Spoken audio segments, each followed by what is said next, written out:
Hello दोस्तों, आप सभी का स्वागत है आपके online platform the milestone academy में। देखो, कुछ दिन पहले हमने एक सेशन रखा था एग्जाम पे चर्चा, जहां मैंने अपकमिंग एग्जाम्स के बारे में आपको बताया था। तो मैंने वहां यह भी बताया था कि आरआरबी क्लर्क और आरआरबी पीओ के बहुत जल्द नोटिफिकेशन जारी होने वाले हैं। तो आज आरआरबी पीओ और क्लर्क के नोटिफिकेशन जारी हो गए हैं। आप लोग आज से कहने का मतलब है 8 जून 2021 से आप फॉर्म फिल कर सकते हो, ठीक है ना। और कब तक कर सकते हो? 28 जून 2021 तक आप फॉर्म फिल कर सकते हो। मींस आपके पास अभी 20 दिन है, आज से आप फॉर्म फिल कर सकते हो, ठीक है ना। लेकिन मैं कहूंगा कि आप जितना जल्दी कर सको उतना जल्दी कर दो, क्योंकि लास्ट डेज में सर्वर थोड़ा डाउन हो जाता है, जिस वजह से फॉर्म फिल करने में प्रॉब्लम्स आती हैं। तो लास्ट डेट का वेट ना करें, आप आज से ही फॉर्म फिल कराना स्टार्ट कर दें, ठीक है ना। अब बात करते हैं पेमेंट के लिए लास्ट डेट क्या रहेगी। तो पेमेंट करने की भी लास्ट डेट क्या है? 28/6/2021 ही है, ठीक है ना। अब एग्जाम डेट की बात करते हैं। एग्जाम डेट क्या रहेगी? तो एग्जाम डेट को देखो, इसमें क्लियर नहीं किया गया है नोटिफिकेशन में कि किस डेट में एग्जाम होगा, लेकिन उन्होंने एक मंथ बता दिया है कि हम अगस्त में एग्जाम ले लेंगे, ठीक है ना। तो एडमिट कार्ड कब आएगा? तो एडमिट कार्ड के बारे में ये लोग बोल रहे हैं कि या तो जुलाई में या अगस्त में आ जाएगा। कहने का मतलब है आपके एग्जाम से लगभग 10 या 12 दिन पहले एडमिट कार्ड आ जाएगा। अब पेमेंट पे जरा नजर डाल लेते हैं कि हमको पेमेंट करनी कितनी है। तो जर्नल वाले व्यक्तियों को करनी है भैया 850 रुपए, और SC ST वालों को करनी है 175 रुपए पेमेंट करना होगा, ठीक है ना। ये बात समझ आ गई होगी आपको, क्लियर हो। अब जरा एज पर नजर डाल लेते हैं कि हमारी एज लिमिट क्या रहने वाली है। एज लिमिट देखो यहां पर कब तक? 1 जून 2021 तक, 1 जून 2021 तक ये एज आपकी देखी जाएगी। मींस बेस किसे बनाया गया है? 1 जून को, क्लियर हो। तो यहां बताया गया है ऑफिस असिस्टेंट। ऑफिस असिस्टेंट का मतलब होता है क्लर्क। तो क्लर्क के लिए जो क्राइटेरिया एज का दिया है वो दिया है 18 वर्ष से 28 वर्ष तक। आप इस क्राइटेरिया में आते हो तो क्लर्क का फॉर्म फिल कर सकते हो। Officer scale 1 means PO, PO के लिए एज लिमिट है भैया 18 से 30 तक, ठीक है ना। इसमें आरआरबी का जो 10वां एग्जाम है, इसमें 4 एग्जाम्स वो लेने वाला है। पहला क्लर्क का, पीओ का, दूसरा मैनेजर का, तीसरा सीनियर मैनेजर का, ठीक है ना। तो आपने पहला क्लर्क का एज लिमिट देखा 18 से 28, फिर पीओ का देखा 18 से 30। अब देखिए सीनियर मैनेजर का, सीनियर मैनेजर का है 21 से 40 तक, ठीक है ना। और अदर पोस्ट के अंदर क्या है? मैनेजर की पोस्ट है, यहां अदर पोस्ट लिख दिया, मींस स्केल 2 वाली पोस्ट है इसमें, जिसकी एज लिमिट क्या है? 21 से 32। आपके समझ आ गया होगा आई थिंक कि कब से फॉर्म भरा जा रहा है? आज से। कहां तक? 28 तक, ठीक है ना।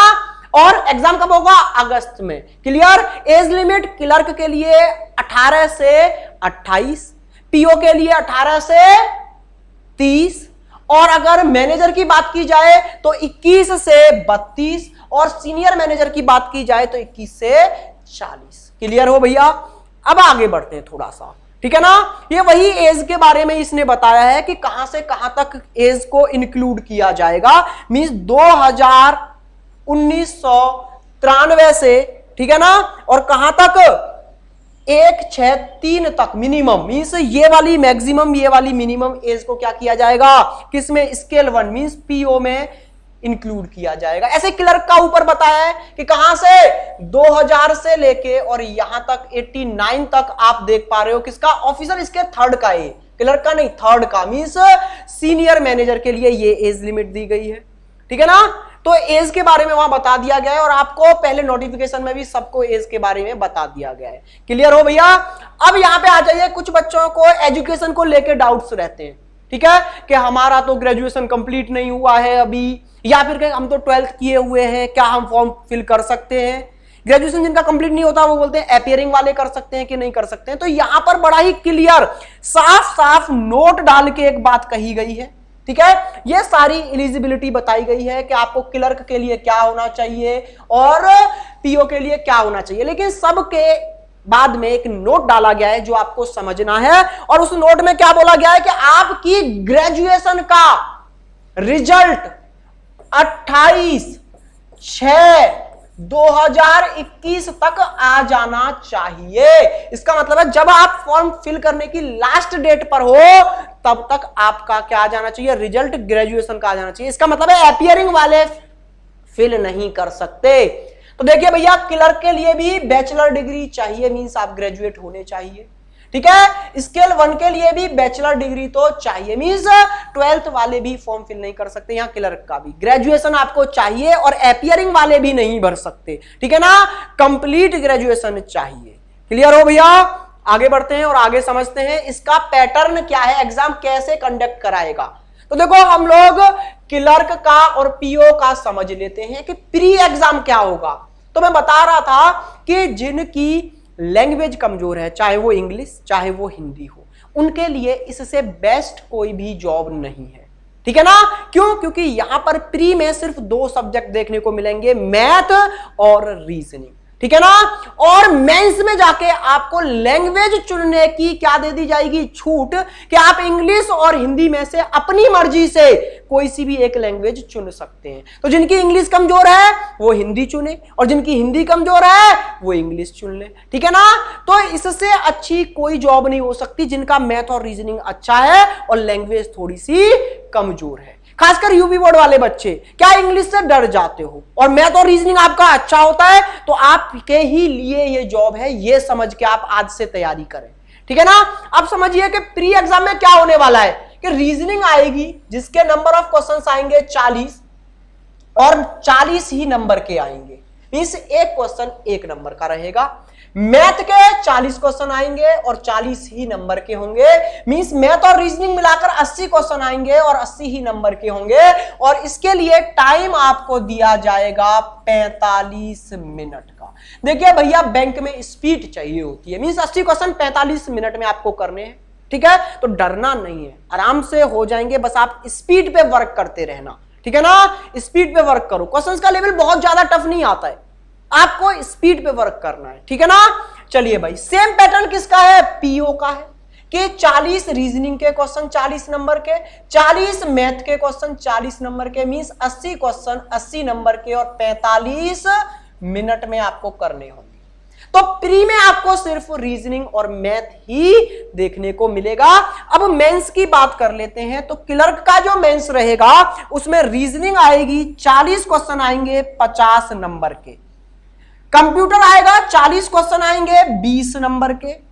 जनरल अवेयरनेस आएगी, 40 क्वेश्चन आएंगे 40 नंबर के। लैंग्वेज इंग्लिश या हिंदी में से आप कोई भी चुन लो, 40 क्वेश्चन आएंगे 40 नंबर के। और मैथ के 40 क्वेश्चन आएंगे 50 नंबर के। कहने का मतलब है 200 क्वेश्चन आएंगे 200 नंबर के, और यहां पर टाइम होगा 2 आवर, 2 घंटे का समय मिलेगा आपको इसमें। सेम मेंस का पैटर्न पीओ का भी क्लर्क की तरह ही है, ठीक है ना। सेम ऐसे ही देखने को मिलेगा, 200 क्वेश्चन 200 नंबर के और 2 ही घंटे में। क्लियर हो? सबके समझ आ गया पैटर्न क्या है। प्री में सिर्फ क्या, रीजनिंग प्लस मैथ आपको दिखाई देगा। क्लियर? तो जिन बच्चों का ये बहुत अच्छा है वो समझ लीजिए, आपके लिए सुनहरा अवसर है। आगे बढ़ते हैं भैया।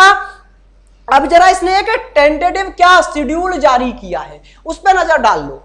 देखो यार, ये ना टेंटेटिव नहीं, आप इसको रियली मान के चलो, क्योंकि लास्ट ईयर अगर आप देखोगे 2020 में, तो लॉकडाउन के बीच में भी एग्जाम ले लिए थे आरआरबी ने, ठीक है ना। तो ये इस टेंटेटिव कैलेंडर जो भी इसने दिया है, ये शेड्यूल जो दिया है, इससे ज्यादा आगे पीछे नहीं होगा, आप इसी को रियल मान के चलिए। इसने क्या बोला है कि एप्लीकेशन करने का जो टाइम है वो क्या दिया है, 8 जून से 28 जून तक है। पेमेंट करने का जो डेट दी है वो भी 8 जून से 28 जून है, ठीक है ना। इसमें यहां पर कॉल लेटर दिया है किसके लिए, प्रीलिम्स, मींस प्री के एग्जाम के लिए जो कॉल लेटर आप डाउनलोड कर सकते हो वो जुलाई या अगस्त में कर सकते हो, ठीक है ना। और प्री का जो एग्जाम होगा ऑनलाइन वो अगस्त में होगा, ऐसा बोला गया है, ठीक है ना। अब आगे रिजल्ट जो आ जाएगा प्री का वो सितंबर में आ जाएगा, ठीक है। और मेंस के लिए जो आप कॉल लेटर डाउनलोड करोगे वो सितंबर में ही कर लोगे, और मेंस का जो एग्जाम होगा वो सितंबर या अक्टूबर में हो जाएगा। भैया अगर मैं बोलूं ना सबसे फास्ट क्या है, वो बैंक ही है। देखो कितनी जल्दी, अगस्त में प्री, सितंबर में रिजल्ट, सितंबर के बाद में सितंबर या अक्टूबर में ही मेंस, मींस 6-7 महीने में सब कुछ कंप्लीट हो जाएगा। यहां पे भाई क्लियर हो? तो अगर एक और बात मैं बताऊं आपको, तो क्लर्क में 2 फेज देखने को मिलेंगे आपको, प्री और मेंस। और अगर पीओ की बात करूं तो आपको 3 फेज देखने को मिलेंगे, एक तो प्री, एक मेंस और फिर उसके बाद में इंटरव्यू। ठीक है ना भाई, समझ आ गया है इतना सा? आगे बढ़ते। अब जरा उत्तर प्रदेश वाले बच्चों जो उत्तर प्रदेश से फॉर्म भरना चाह रहे हैं, देखो आप भर किसी भी स्टेट से सकते हो, लेकिन इसमें क्या होता है ना, रूरल बैंक में एक लैंग्वेज होती है खुद की, मींस जिस स्टेट से आपने भरा और वहां की रूरल बैंक ने अपनी जो लैंग्वेज दे रखी है, आपको वो नहीं आती तो दिक्कत आ सकती है। इसलिए आपको उत्तर प्रदेश से भरो, हिंदी मांगी जाएगी और हिंदी आप सबको आती है। तो मैं बस यहां पर कितनी वैकेंसियां हैं उत्तर प्रदेश में क्लर्क में और पीओ में, वो आपको दिखाने वाला हूं। तो देखो भैया, उत्तर प्रदेश में अगर मैं बात करूं क्लर्क की अगर मैं बात करूं तो कितनी, 95, ठीक है ना, 386 और 121, मींस लगभग 600 प्लस वैकेंसियां आपको यहां देखने को मिलेंगी क्लर्क की उत्तर प्रदेश में। बात करें पीओ की, तो पीओ की उत्तर प्रदेश में आप देखिए भैया 284, ठीक है, 363 और 126, मींस अगर मैं बात करूं तो लगभग 770, मींस 700 प्लस ही वैकेंसियां यहां आपको देखने को मिलेंगी पीओ की। तो क्लर्क की 600 प्लस, पीओ की 700 प्लस, कहने का मतलब है आपको 1300 प्लस, मींस 1400 के समथिंग वैकेंसियां यहां देखने को मिल रही हैं, तो काफी है। ठीक है ना, इतनी भी कम नहीं है। बच्चों के मन में आ रहा है यार वैकेंसियां बहुत कम है, कैसे फॉर्म भरे, क्यों फॉर्म भरे? तो अगर वैकेंसी कम की वजह से आप फॉर्म नहीं भर रहे हो तो आप कभी भी फॉर्म मत भरो, क्योंकि वैकेंसियां कभी भी बढ़ने वाली नहीं है। अब देखो पर ईयर ग्राफ घटता ही तो जा रहा है, पर ईयर ग्राफ घटता ही जा रहा है, तो आगे और घटेगा। अगर आप वैकेंसी कम की वजह से फॉर्म नहीं भर रहे हो तो बहुत गलती कर रहे हो। ठीक है ना, चलिए भाई आगे देखते हैं और एक बार सिलेबस और देख लो इसका, कि जो रीजनिंग है या मैथ है या जो भी अदर सब्जेक्ट है मेंस वाले, उनका क्या सिलेबस रहेगा। तो रीजनिंग और मैथ तो कहां आने वाले हैं भैया, प्री और मेंस दोनों में आने वाले हैं। प्री में सिर्फ रीजनिंग और मैथ रहेगा, मेंस में आपकी एक लैंग्वेज बढ़ जाएगी, कंप्यूटर बढ़ जाएगा, जनरल अवेयरनेस बढ़ जाएगी। ठीक है, ये उधर थोड़ा सा और बढ़ जाएगा, लेकिन प्री में तो सिर्फ 2 ही सब्जेक्ट रहेंगे, रीजनिंग और मैथ। तो रीजनिंग का सिलेबस आप समझ लीजिए, पजल, सिटिंग अरेंजमेंट, ठीक है ना, direction, number series, odd one out, coding decoding, blood relation, analogy, syllogism, alphabetic test, ranking and time, ठीक है ना, cause and effect, direction series, figure series, word formation, statement and assumption, ठीक है ना, statement and conclusion, means कथन निष्कर्ष, कथन पूर्वधारणा, कथन तर्क, कथन कार्यवाही, ये भी सारे यहां पर होंगे। ये रीजनिंग का सिलेबस है, जल्दी से स्क्रीनशॉट ले लीजिए। ठीक है ना भैया, आगे बढ़ते हैं। ये मैथ का सिलेबस देख लीजिए, नंबर सिस्टम हो गया तुम्हारा, डीआई हो गया आपका, ठीक है ना, और ये आपका एचसीएफ एलसीएम हो गया, प्रॉफिट लॉस हो गया, सिंपल इंटरेस्ट, कंपाउंड इंटरेस्ट हो गया, टाइम एंड वर्क हो गया, टाइम डिस्टेंस हो गया, ठीक है, एवरेज हो गया, सिंप्लीफिकेशन हो गया, परसेंटेज हो गया, या जो भी है, ये आपके मैथ का सिलेबस है। आप इसका जल्दी से मैथ का स्क्रीनशॉट ले लीजिए, ये मैथ का सिलेबस है। अब जरा मेंस वाले सब्जेक्ट्स का और सिलेबस एक बार देख लेते हैं। तो मेंस में आपका क्या, जनरल अवेयरनेस और आ जाएगा, तो उसका सिलेबस ये है, आप इसका स्क्रीनशॉट ले लीजिए। और इंग्लिश या हिंदी लैंग्वेज आप जो भी चुनोगे, या तो इंग्लिश या हिंदी, तो उसका सिलेबस ये है, इसका भी स्क्रीनशॉट जल्दी से ले लीजिए आप लोग। फिर इधर देखिए भैया, कंप्यूटर का ये है सिलेबस, कंप्यूटर का भी स्क्रीनशॉट ले लो फटाफट से, ये कंप्यूटर का सिलेबस हो गया। उसके बाद में आप लोग फाइनेंशियल मींस वित्तीय जानकारी आपको और होनी चाहिए, बैंक के बारे में, इकोनॉमिक्स के बारे में, ठीक है, इन सब के बारे में जानकारी और होनी चाहिए। तो उसके लिए आपको ये सिलेबस देखना होगा। करंट इवेंट्स वगैरह हैं, बैंकिंग के बारे में है, ये सब जानकारी आपको होनी चाहिए, इसका भी स्क्रीनशॉट ले लो। ठीक है ना भाई, तो ये पूरी जानकारी थी आरआरबी क्लर्क और पीओ के फॉर्म की, कि आज से स्टार्ट हो गया है भरना, 28 जून तक भरा जाएगा। ठीक है ना, एज लिमिट आपको पता ही है, क्लर्क के लिए 18 से 28, पीओ के लिए 18 से 30, ठीक है, मैनेजर के लिए 21 से 32 और सीनियर मैनेजर के लिए 21 से 40। ये आपकी एज लिमिट हो गई। आपका ग्रेजुएशन कंप्लीट होना चाहिए, अपियरिंग वाले नहीं भर सकते। ये भी आपका डाउट क्लियर हो गया होगा। सिलेबस मैंने आपको दिखा दिया है। प्री और मेंस के एग्जाम के बारे में भी बता दिया। प्री में सिर्फ रीजनिंग और मैथ आएगा, 40 क्वेश्चन रीजनिंग के 40 नंबर के, 40 क्वेश्चन मैथ के 40 नंबर के, ठीक है ना। 80 क्वेश्चन 80 नंबर के, 45 मिनट का टाइम होगा। मेंस में रीजनिंग और मैथ सबसे ज्यादा वेटेज रखेंगे, मींस 40 क्वेश्चन रीजनिंग के 50 नंबर के, 40 क्वेश्चन मैथ के 50 नंबर के, लैंग्वेज के 40 क्वेश्चन 40 नंबर के, कंप्यूटर के 40 क्वेश्चन 20 नंबर के और जनरल अवेयरनेस के 40 क्वेश्चन 40 नंबर के, मींस 200 क्वेश्चन 200 नंबर के होंगे और टाइम होगा 2 घंटे का, ठीक है ना।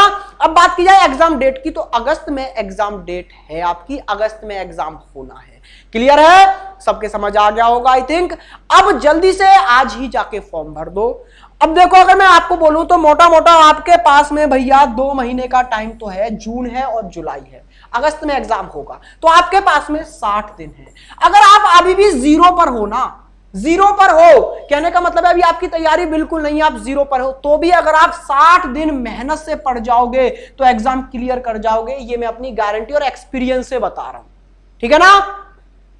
बहुत ही, आप टाइम को देख के डरो मत यार। क्वेश्चंस का लेवल आज ही जाके आप प्रीवियस ईयर लगा के देखो, आप बोलोगे अरे यार 5 क्वेश्चन तो इनइक्वालिटी से ही आ गए, अरे 5-5 सेकंड में खत्म, ठीक है। 10 क्वेश्चन सिंप्लीफिकेशन से आ गए, 10 क्वेश्चन मींस 5 मिनट में 10 क्वेश्चन खत्म। तो कहने का मतलब है आप इसके क्वेश्चंस का लेवल देखना, टाइम अगर कम है तो वो टफ वाले क्वेश्चन नहीं डालेगा कि आपसे एक ही क्वेश्चन 10 मिनट में हो रहा है, बस आपकी स्पीड चेक की जाएगी। तो आज से ही आप कैलकुलेशन पे वर्क स्टार्ट कर दो एक तो, और दूसरा अपनी स्पीड पे वर्क करो और आज से ही मेहनत में लग जाओ। आज से 60 दिन सब कुछ भूल के आप लोग पीओ की तैयारी में लग जाओ भैया, ठीक है ना। और आरआरबी पीओ बनो, ठीक है। बहुत जल्दी 1 या 2 दिन में मैं सीरीज स्टार्ट कर दूंगा अपनी यहां से। जैसे अभी भी शाम को इनइक्वालिटी चल रहा है जिसके 5 क्वेश्चन आने ही हैं इनइक्वालिटी के, ठीक है ना। शाम को 7 बजे चल रहा है, तो आप आके वो भी ज्वाइन कर सकते हो। और बहुत जल्दी मैं बैंक के लिए, आरआरबी के लिए एक सीरीज स्टार्ट कर दूंगा पजल से, ठीक है ना। तो आप वो भी ज्वाइन कर सकते हो और तैयारी में लगे रहो, ठीक है। मेहनत करिए, ठीक है। बेस्ट ऑफ लक भाई, जय हिंद।